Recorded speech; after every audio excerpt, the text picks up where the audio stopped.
Olá pessoal, meu nome é Ana Paula Caldeira, eu sou registradora civil de pessoas naturais em Niterói, no estado do Rio de Janeiro, e hoje eu vou trazer para vocês um tema super interessante, que é a questão da alteração de nome dos transgêneros nos cartórios de registro civil de pessoas naturais, que a partir de agora a gente vai falar, até para facilitar a nossa fala, cartórios de RCPN.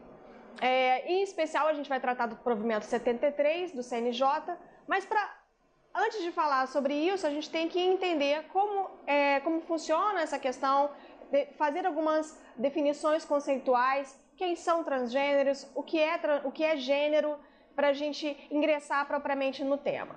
Bom, antes da gente falar de transgêneros, a gente precisa entender o que é gênero. O que é gênero? Quando uma pessoa nasce, no momento do hospital, no momento do parto, a partir de uma análise visual, não é feita uma análise de DNA ou cromossômica, nada disso, a partir de uma análise visual se define aquela pessoa, o médico, ao preencher, a pessoa do hospital, ao preencher a declaração de nascido vivo, vai, a partir da análise visual dos genitais daquela pessoa, vai definir o sexo daquela pessoa, o gênero, como feminino ou masculino. E aí, uma vez sendo definido no hospital o sexo daquela criança, o gênero daquela criança, os pais levarão a declaração de nascido vivo a um cartório de registro civil, onde será feito o registro de nascimento, identificando aquela pessoa pelo sexo dela, pelo gênero biológico.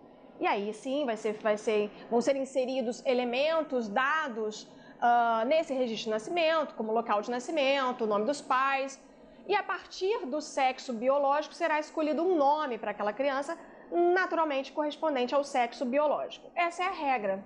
E a partir daí a pessoa desenvolve a sua vida, mas em alguns casos é possível que, definido esse gênero, haja uma inconformidade entre o sexo biológico e a identidade psíquica daquela pessoa. A regra é que o psicológico, a psique daquela pessoa esteja em congruência, em consonância com o sexo biológico. Então, vamos traduzir isso. Via de regra, o que acontece é que há uma perfeita identificação, uma congruência entre o sexo biológico com a identidade psicológica. Ou seja, o psique daquela pessoa está alinhado ao sexo biológico. Vamos traduzir isso. Uma pessoa que nasceu e foi identificada biologicamente como sendo do sexo feminino, a regra é que a mente dela, o psicológico dela, ela se identifique como sendo daquele sexo feminino. Então, ela age como uma mulher, pensa como uma mulher, toda a sua vida desenvolvida como sendo uma mulher. E como do sexo masculino é a mesma coisa. A criança nasce do sexo masculino, é identificada biologicamente como sendo do sexo masculino e o psique dela está em congruência, está em conformidade com aquele sexo que a natureza atribuiu, aquele sexo biológico. Mas em muitos casos é possível que não haja um alinhamento, uma conformidade entre o sexo biológico e a identidade, a forma como a pessoa se vê e se coloca no mundo, como se enxerga na sociedade. Em muitos casos, é possível que a pessoa não aceite, haja um inconformismo, uma desconformidade entre o sexo biológico, o sexo natural, e o seu íntimo, a forma como ela se enxerga, a forma como ela se insere na sociedade. Então isso começa a criar uma série de conflitos. É o que se chama de transgênero, que desde logo é importante a gente fazer uma distinção conceitual, que transgênero, que a palavra esse prefixo trans significa além de, que ultrapassa, que suplanta o gênero, que é exatamente isso. O transgênero, ele tem uma psique, uma identidade que vai além aquele sexo biológico com o qual ele nasceu. Mas isso nada tem a ver com orientação sexual.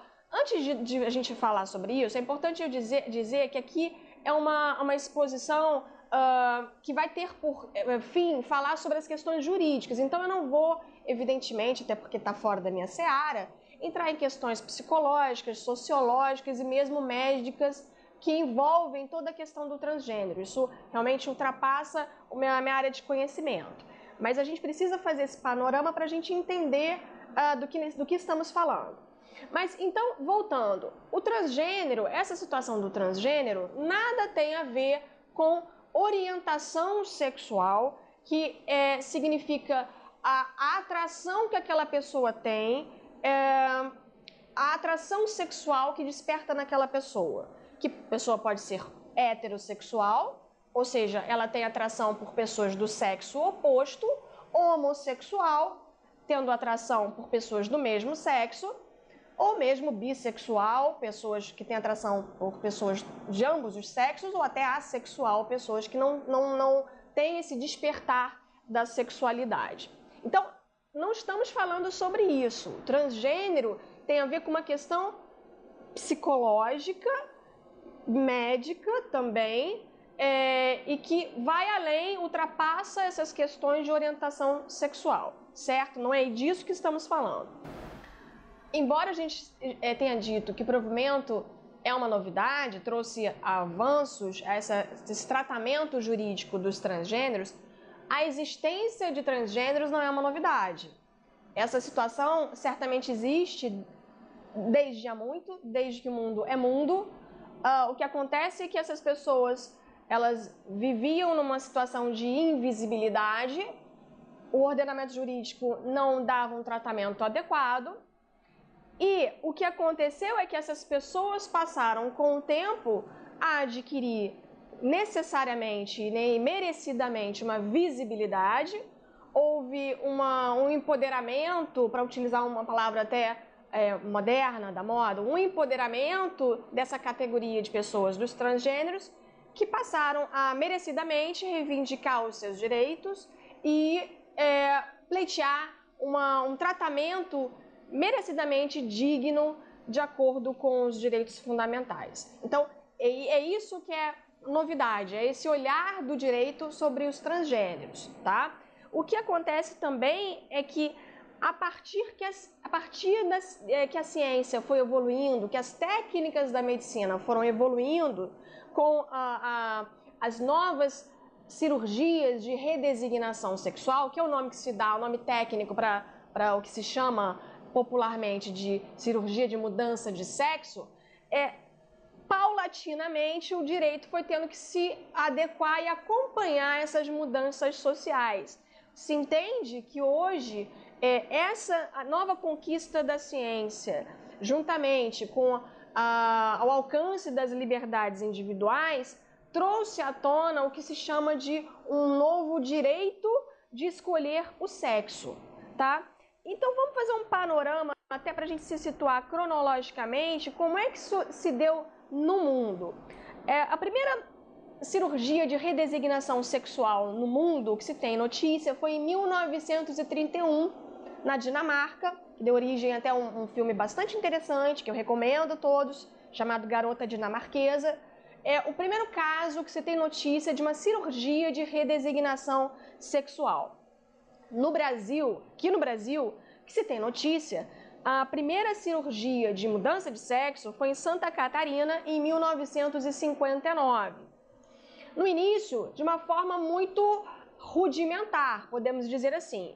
As técnicas foram evoluindo e, finalmente, em 1997, o Conselho Federal de Medicina começou a regulamentar a realização de cirurgias experimentais no âmbito dos hospitais universitários no Brasil. Até esse momento, aquele que quisesse fazer cirurgia de redesignação sexual ou teria que se submeter ou teria que mudar para o exterior, ou ir para o exterior fazer, ou tentar fazer, mas de uma maneira não oficial, digamos assim. Inclusive, é importante dizer que os médicos que ousaram fazer, que tentaram fazer, ou que de fato fizeram as primeiras cirurgias de redesignação sexual no Brasil, muitos deles foram até punidos porque o estatuto, né, os regimentos do Conselho Federal de Medicina não permitiam que se fizessem essas cirurgias, que eram entendidas como cirurgias mutilatórias desnecessárias, segundo o entendimento da época, correto? Bom, finalmente em 2008, o Brasil decide oficializar as cirurgias de mudança de sexo através do que se chama de processo transexualizador e passa a incorporar essas políticas de mudança de sexo no âmbito do órgão gestor de saúde pública no Brasil, que é o SUS, através da portaria 457 do Ministério da Saúde. Bem, paralelamente a esses avanços da medicina, o direito foi tendo que acompanhar, porque a verdade é que não é o direito que empurra as relações sociais, é exatamente o contrário. As relações sociais são dinâmicas, a sociedade é dinâmica, ela vai começando a incorporar novos conceitos, novas visões de mundo, e o direito precisa, para não ficar à látere disso, ele é trazido a reboque e ele precisa apresentar necessariamente umas respostas a essas demandas sociais que chegam até o judiciário. Então, é essa a situação. A gente consegue perceber, a partir do que a gente já falou, que essas situações para o transgênero devem ser extremamente penosas, pesarosas, trazer uma imensa angústia, um imenso sofrimento pelo fato de ter nascido com um sexo biológico, seja masculino ou feminino, mas não se ver enquadrado de acordo com aquele sexo biológico. A narrativa que essas pessoas nos trazem é que é como se elas, para usar uma expressão popular, mas para ficar bastante didático, como se elas tivessem nascido num corpo errado.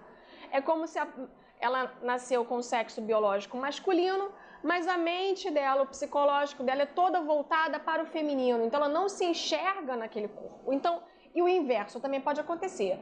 Nasceu como uma menina do sexo feminino, mas o psicológico dela está todo inclinado como sendo do sexo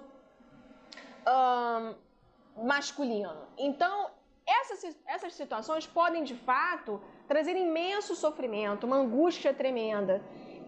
Por isso, a necessidade de se readequar tanto a questão registral e para que essa pessoa possa se inserir na sociedade de forma plena. A narrativa que nós temos é que muitas vezes essa angústia, esse sofrimento pode levar a situações de depressão profunda, de automutilação, lamentavelmente, e até chegando muitas vezes à supressão da própria vida.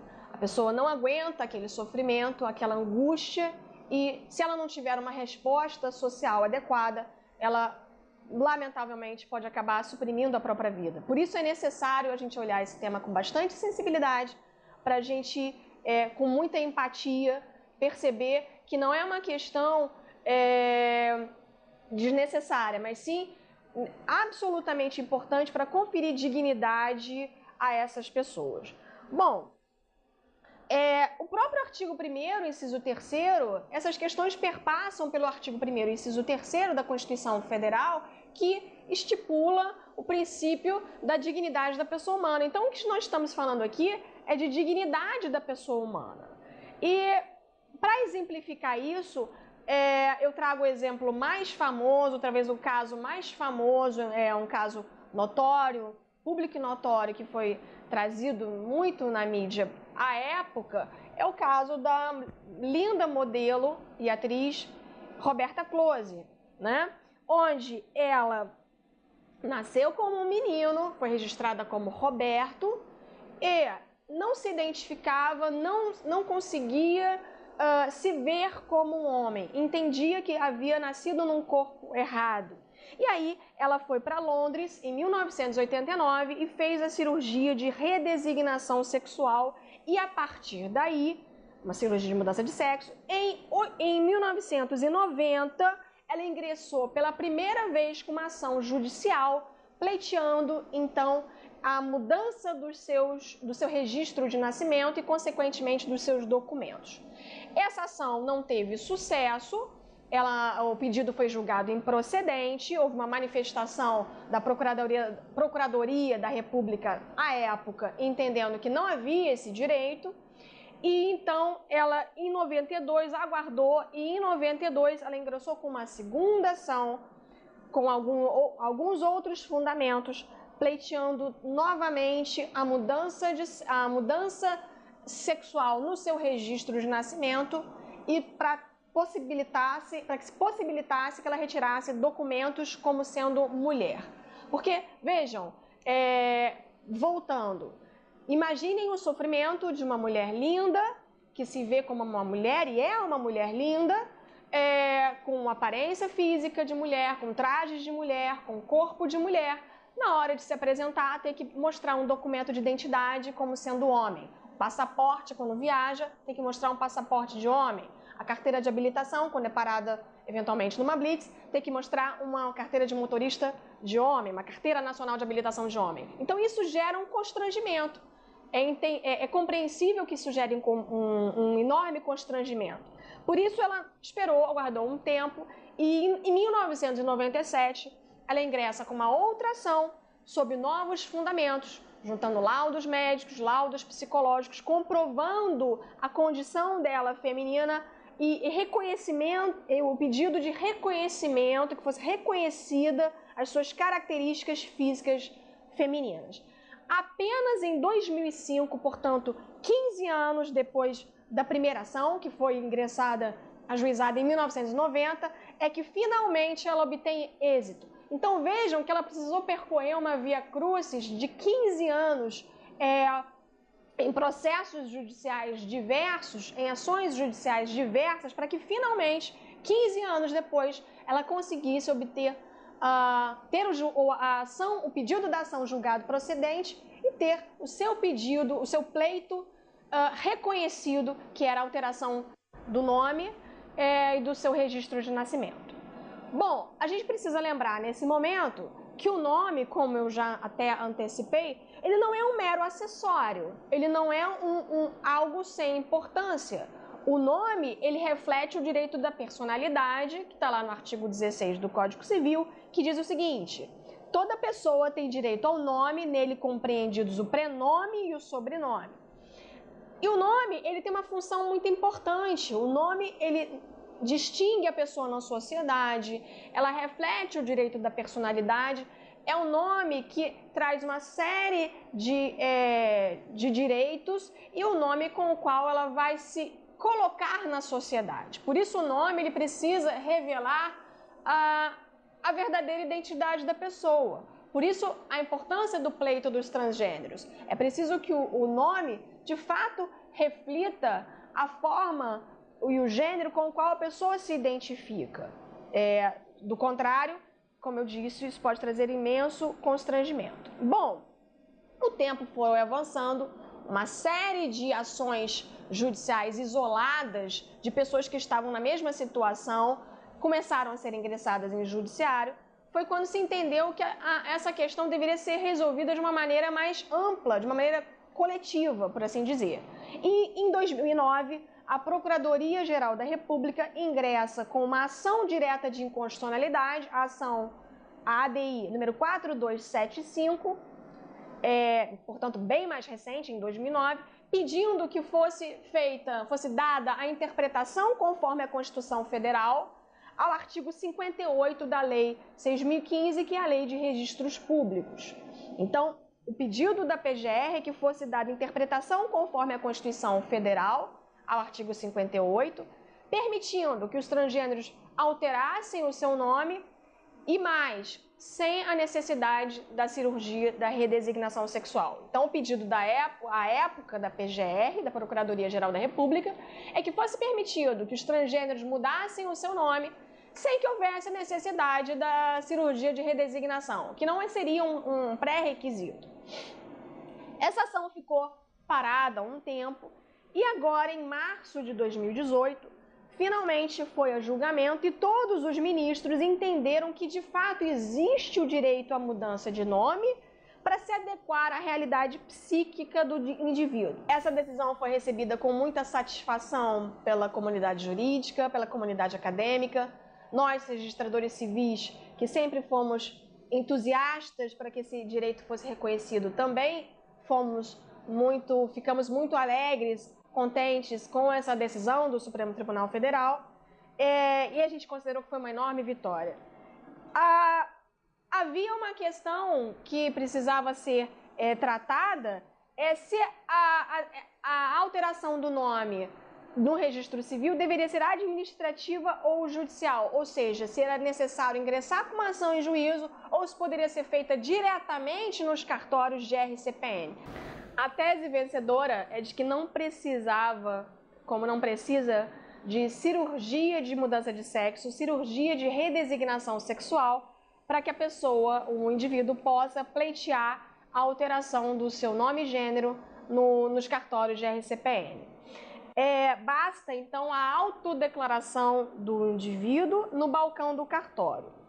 Entretanto, embora essa decisão tenha sido festejada, havia ainda alguns pontos que precisavam ser esclarecidos para que essa decisão pudesse ter efetividade, para que não se criasse para que não houvesse um problema técnico operacional no cumprimento dessa decisão.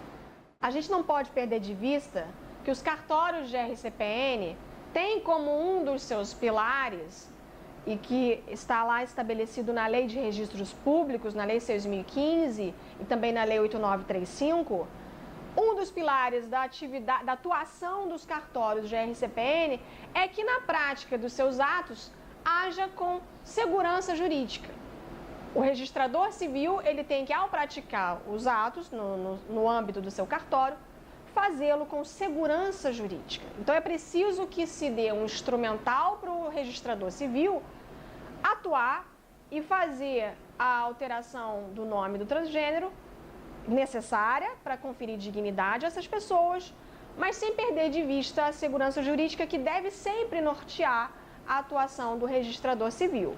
Então, esses pontos começaram a gerar algumas divergências. A primeira dela: será que bastaria um transgênero chegar num balcão do cartório de RCPN, um balcão de atendimento do cartório de RCPN, e simplesmente se apresentar como transgênero, apenas fazer a autodeclaração, como a STF falou, para automaticamente, sem nenhuma requisito adicional, automaticamente poder mudar o nome no seu registro civil e a partir daí mudar os seus documentos? Ou será que haveriam outros requisitos que não foram trazidos pelo STF? Segundo lugar, que documentos, afinal, o cartório de RCPN poderia exigir nesse momento dessa autodeclaração, que ele poderia solicitar? Porque a gente sabe que se essa pessoa resolvesse ingressar, como sempre foi, pela via judicial, certamente o juiz iria requerer a comprovação a juntada de uma série de documentos, certidões negativas, comprovando a sua idoneidade, certidões fiscais, trabalhistas, etc. Será que o cartório, em analogia ao que sempre se fez, ao que se faz judicialmente, poderia, no âmbito do seu balcão, do seu cartório, pedir também as mesmas certidões? Então, eram questões que precisavam ser definidas para se dar uma verdadeira efetividade a essa decisão do Supremo. Pois bem, é preciso a gente dizer que essas certidões que sempre se exigiu judicialmente, elas de fato são necessárias, porque embora se reconheça a necessidade da mudança de nome para aqueles que se sentem em desconformidade, se sentem desconfortáveis com o sexo biológico, com sua identidade psíquica, é necessário que essas pessoas comprovem que atrás dessa necessária mudança de nome, não se esconde ali, por assim dizer, um desejo, uma intenção subliminar menos nobre, que essas pessoas não estão se valendo de uma possibilidade de alterar o nome para esconder um outro motivo que não seja esse. Então, por conta dessas divergências que surgiram a partir da decisão do STF, é que foi feito um pedido de providências junto ao CNJ, que é o Conselho Nacional de Justiça, que também era um pleito das ARPENs, da ARPEN Brasil, da Associação de Registradores Civis de Pessoas Naturais, que precisavam ter essas questões esclarecidas. Então, houve esse pedido de providências junto ao CNJ, que finalmente culminou na elaboração do provimento 73, que é agora onde a gente vai se centrar. Então, a partir da decisão do STF, foi feito um pedido de providências para que fossem esclarecidas algumas questões e, finalmente, em junho, portanto, poucos meses após a decisão do STF, culminou no provimento 73, que é de junho, agora, portanto, bem recente, junho de 2018. E o que traz esse provimento de 73 de 2018? Ora, considerando o princípio da dignidade da pessoa humana previsto no artigo 1º, inciso 3º da Constituição, considerando o direito à igualdade previsto no artigo 5º também da Constituição de 88, levando em consideração uma série de legislações internacionais, como, por exemplo, o Pacto de San José da Costa Rica, a Convenção Interamericana de Direitos Humanos, decisões tomadas na Corte Interamericana de Direitos Humanos, enfim, levando em conta todo esse conjunto de decisões, de legislações, tanto nacional quanto internacional, levando em consideração também a obrigatoriedade de não discriminação, a necessidade de promover políticas de inclusão dessas pessoas transgênero, levando também em consideração, portanto, fundamentada também numa decisão, numa regulamentação da Organização Mundial da Saúde, da OMS, que simplesmente retirou do CID, que é o catálogo, a classificação internacional de doenças, retirou essa situação do transgênero, que antes era tratada como doença mental, transtorno psicológico, retirou os transgêneros do CID, portanto, tirou o caráter de doença dessa questão de transtorno dessa situação do transgênero, levando em conta tudo isso, é que foi elaborado o provimento 73 para justamente dirimir aquelas dúvidas que ainda subsistiram a partir da decisão do STF.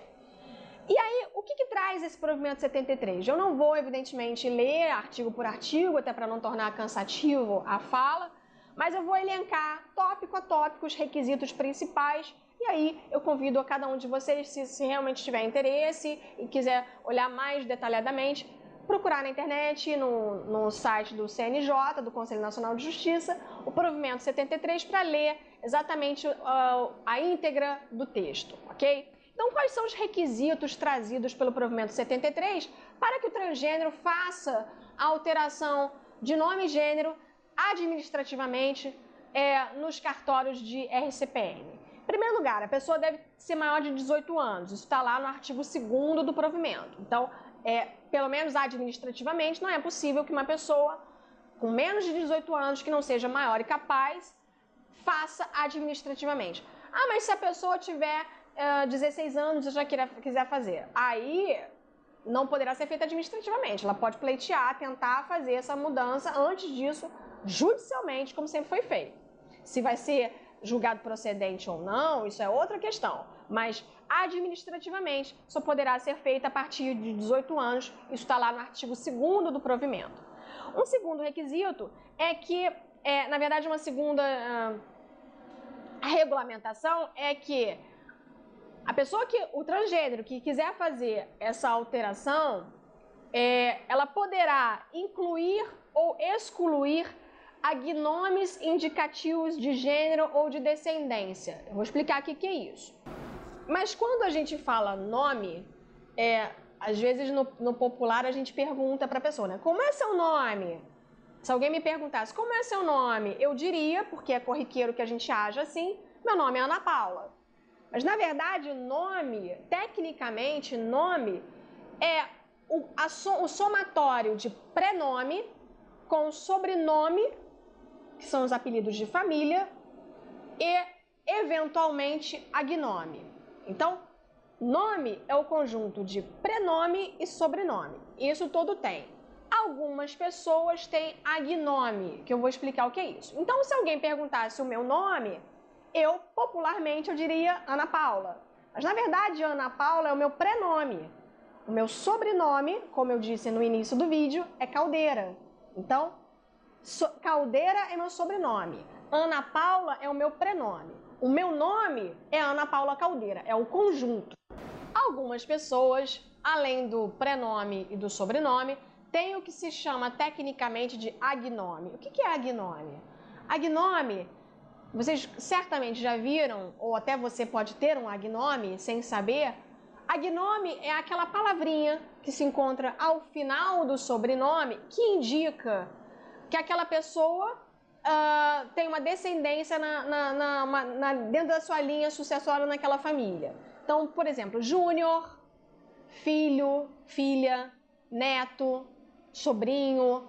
E aí a pessoa, por exemplo, José da Silva Filho, significa que o pai chama-se José da Silva. Então, esse filho é o que se chama de agnome. Indica, então, uma linha de descendência naquela família. É importante eu trazer essa conceituação que parece um pouco técnica demais do que seria agnome, mas é porque é de extrema relevância para a gente entender o que o provimento 73 diz quando estabelece que o transgênero poderá incluir ou excluir agnome indicativo de gênero ou descendência. Porque, claro, com muita lógica, se o sujeito nasceu num corpo masculino e ele justamente está trocando para um nome feminino porque é assim que ele se sente, é assim que ele quer ser inserido na sociedade, não faz sentido que ele mantenha um júnior, ou filho, ou neto, ou sobrinho, porque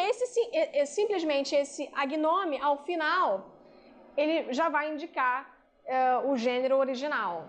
Fica fácil a gente entender por que o provimento 73 estabelece que o transgênero poderá incluir ou mesmo excluir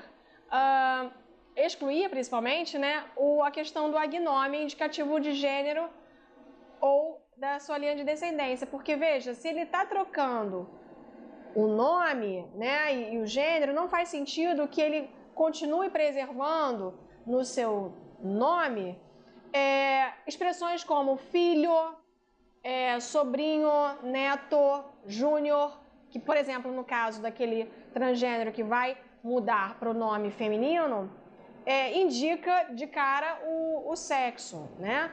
Até porque, como eu disse, o nome, aquela pessoa que tem um agnome deve ter um nome exatamente igual da primeira pessoa que foi registrada na família com aquele nome.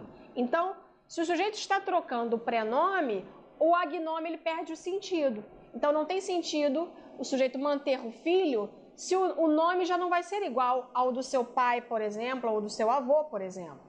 Agora, é possível, o provimento 73 permite incluir, caso queira, um agnome para ficar com o nome exatamente igual do avô, do pai, etc. Então, é permitido isso, a inclusão ou exclusão do agnome. Foi necessário a gente fazer sair um pouquinho do tema, mas sair um pouquinho da questão específica do transgênero e entrar nessa explicação técnica do agnome para a gente entender o sentido dessa estipulação aqui do provimento 73, ok? Outra questão que o provimento 73 estabelece é que o transgênero não vai poder mudar sobrenome de família. A gente está tratando aqui do prenome, mudança de prenome, né? Que é Ana, Paula, Mauro, João, Pedro, Antônio, Maria. Esses são prenomes. Então, o que traz... Vamos entender. O que traz constrangimento para o transgênero? É ele apresentar com um documento que traga lá um prenome que não corresponde àquele sexo psíquico dele, aquele gênero, aquela identidade psíquica. Então, o que se precisa fazer para restabelecer a dignidade do transgênero é permitir que ele mude o prenome, que está em desconformidade com aquela identidade psíquica dele, com a realidade psíquica dele. Mas isso nada a ver com o sobrenome de família, que deve ser mantido.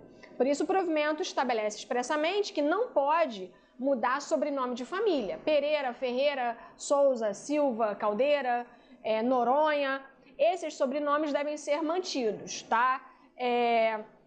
O que se permite aqui é apenas a alteração do prenome ou do agnome naquilo que a gente já falou.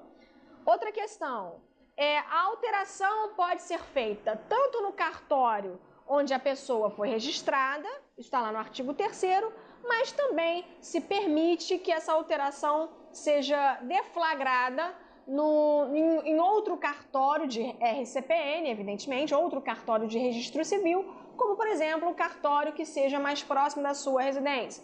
Então, a pessoa foi registrada, por exemplo, no norte do estado do Rio de Janeiro, mas agora mora aqui na capital. Então, ela não precisará se deslocar, caso não possa, não queira, ir até o cartório de origem, onde está lá o assento do seu registro de nascimento. Ela pode simplesmente ir no cartório de RCPN mais próximo da sua residência, um cartório da capital, por exemplo, foi o exemplo que eu dei, e ir lá dar início a esse procedimento de alteração registral, e os cartórios vão se comunicar. Os cartórios é que vão trocar informações para que ao final seja feita a averbação onde está de fato o assento de nascimento, ok? O artigo 4º do provimento trata sobre a questão da autonomia de vontade. Claro, é preciso que a pessoa tenha, além de ser maior, capaz, enfim, que isso seja um indicativo da autonomia de vontade dela. Ela não pode, claro, ser compelida por alguém da família, por exemplo, a alterar o seu nome, alterar o seu registro de nascimento. Para isso, ao final do provimento, o provimento traz um termo que tem que ser reproduzido no momento que for preenchido pela parte no balcão, onde ela declara que está fazendo de livre e espontânea vontade, onde ela declara que, entre outras coisas, isso a gente vai ver mais adiante, que ela não tem outra ação em andamento, por exemplo. Então, há necessidade do preenchimento desse termo para que seja consignada ali naquele termo a autonomia de vontade dela, ok?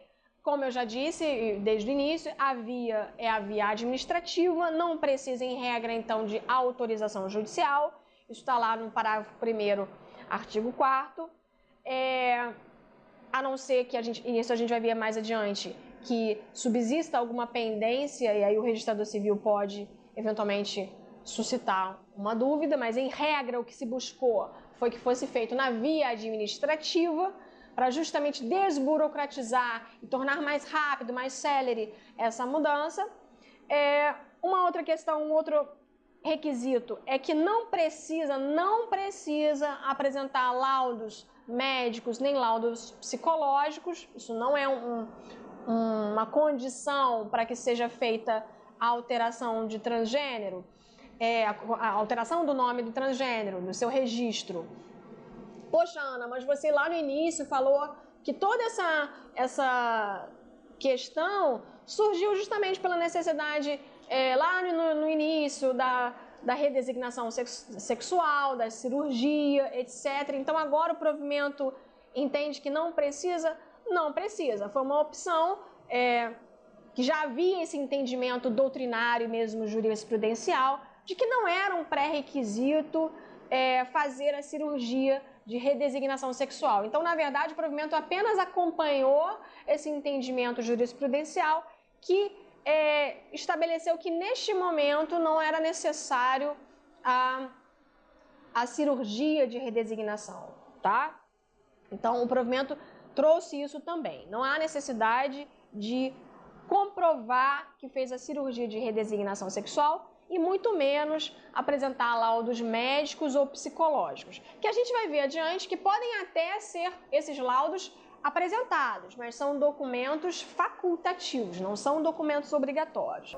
Outra questão trazida pelo provimento é que o requerente ele tem que declarar no cartório de registro civil que ele não ajuizou outra ação, uma ação judicial com o mesmo pedido no judiciário. Ou seja, não há outra ação, não há uma ação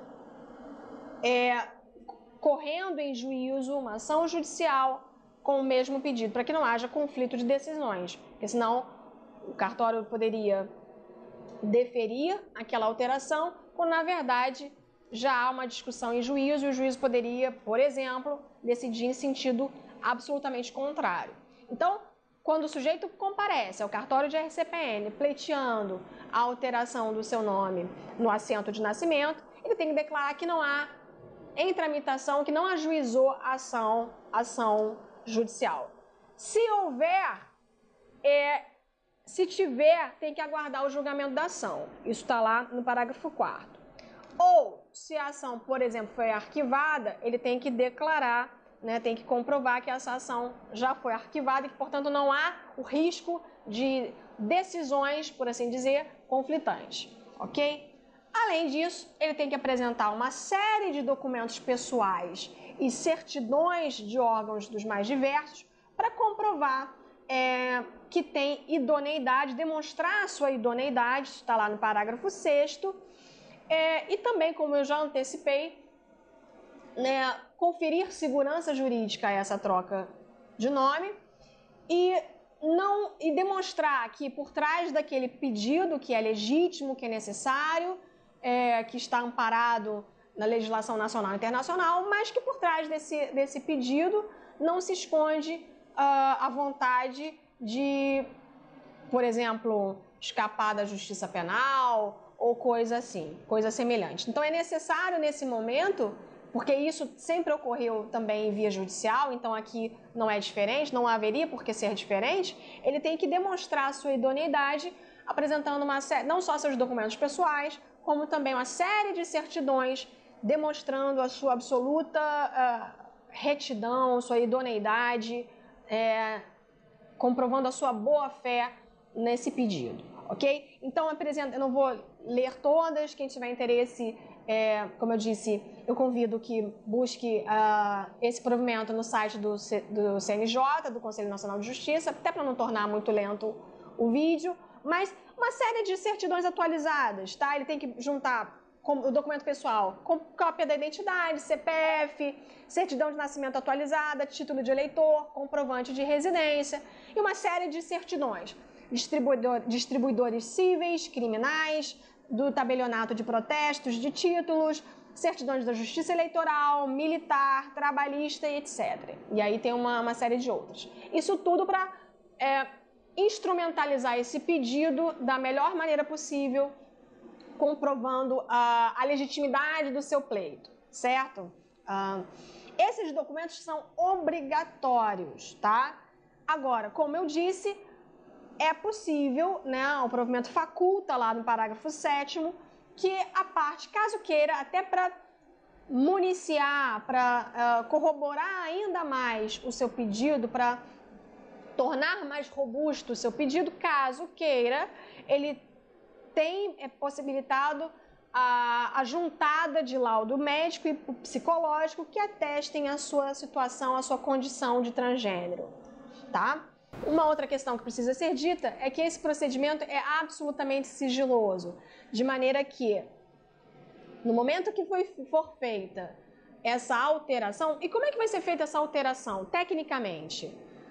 A partir do momento que for autorizado essa mudança, será feita uma averbação, o nome técnico é esse, que é uma inclusão, uma anotação, por assim dizer, à margem do livro, do registro de nascimento. Então, aqui está o registro de nascimento com todos os dados originais e à margem do livro será colocada essa alteração. Então, esse procedimento ele é sigiloso, vai constar da averbação, Porém, no momento que for emitida, expedida uma certidão, uma segunda via da certidão de nascimento, não poderá constar esse procedimento de alteração de nome, tá? Está no artigo 5º do provimento, já era um entendimento, essa questão da não informação na certidão dos transgêneros, dessa mudança de sexo, já havia uma discussão em sede doutrinária e jurisprudencial, e o provimento 73 simplesmente acabou abraçando essa ideia, esse entendimento mais moderno, de que até por uma questão de dignidade, não deve constar da certidão, da nova certidão do transgênero, dessa pessoa, que ela mudou o sexo e o nome. Então, esses dados vão constar, evidentemente, da averbação do registro de nascimento.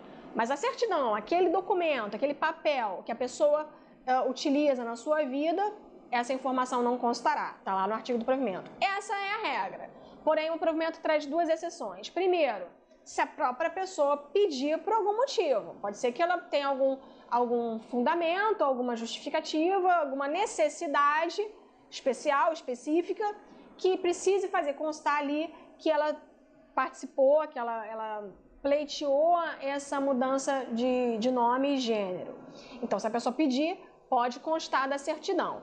Uma outra exceção é se houver um pedido e, portanto, uma autorização judicial para isso, tá? Uma determinação judicial para que faça constar, também por um motivo específico. Então, a regra é que a certidão não vai trazer, mas, nesses dois casos, pode constar da certidão.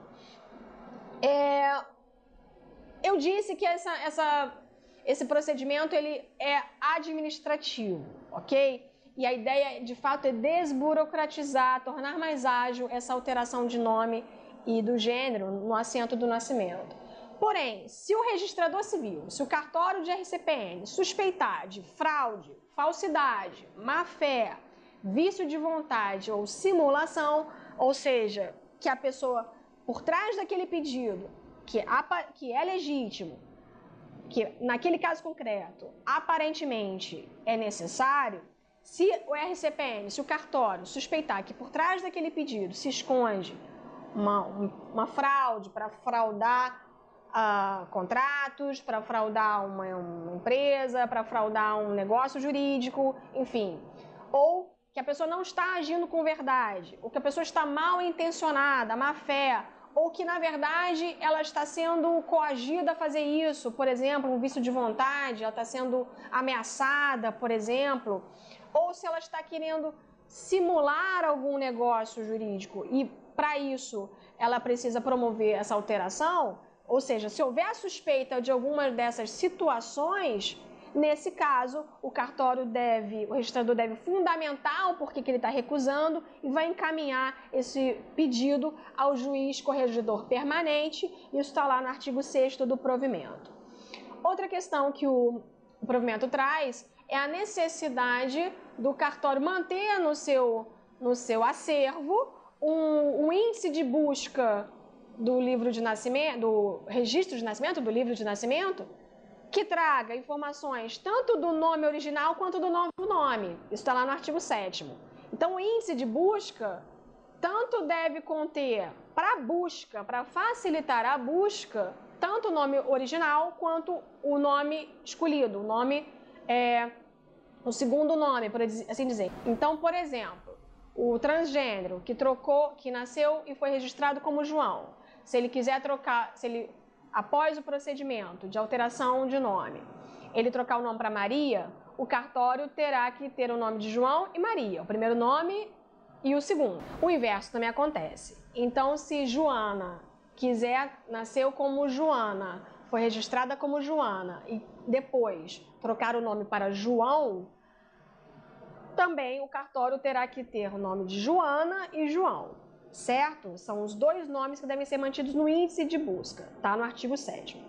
Feito isso, o cartório, depois de encerrado, né, e de fato efetivada a mudança de nome, o cartório deve comunicar aos outros órgãos, como por exemplo, Tribunal Eleitoral, Justiça Militar, eventualmente, enfim, outros órgãos, alguns órgãos, para que seja alterado nesses órgãos, comunicado, por exemplo, à Receita Federal, que houve essa mudança de nome para que seja dado baixa no cadastro, nesses órgãos, para que não haja uma dissonância dessa realidade, nova realidade registral, com o que consta nesses outros órgãos. Então, o cartório deve comunicar a outros órgãos desse novo nome, do que aconteceu, para que sejam atualizados esses dados cadastrais.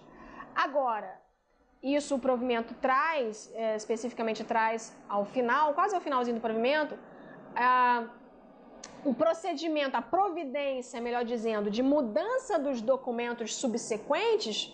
Isso, claro, evidentemente, fica a encargo da parte interessada do requerente, né, do transgênero. Então, se ele vai mudar a identidade, passaporte, carteira de habilitação, carteira de trabalho, ou seja, todos os documentos subsequentes, isso fica a encargo da parte interessada, que com base municiado dessa nova certidão que traz lá o seu novo nome, ele vai poder finalmente pleitear a mudança de documentos que tanto deseja, para que tenha uma vida plena, digna, feliz, que afinal de contas é isso que toda pessoa deseja e merece.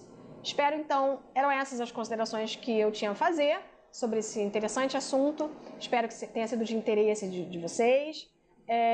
Convido ao final agora, já me encaminhando ao final, convido que você que está nos assistindo veja também os outros vídeos que a Arpen Rio tem publicado periodicamente, que vai começar a fazer uma série de vídeos. Recentemente, a nossa colega registradora civil, professora e doutora Flávia Rio, uma importante professora aqui do Rio de Janeiro, gravou um interessantíssimo vídeo, uma aula super interessante sobre mediação extrajudicial nos cartórios de registro civil. Então, se você não viu, eu convido você a assistir, porque está fantástica essa aula. E também acompanhar as redes sociais da Arpen Rio para se atualizar, para se manter informado. O site da Arpen Rio é arpenrio.org.br. Eu convido você a acessar.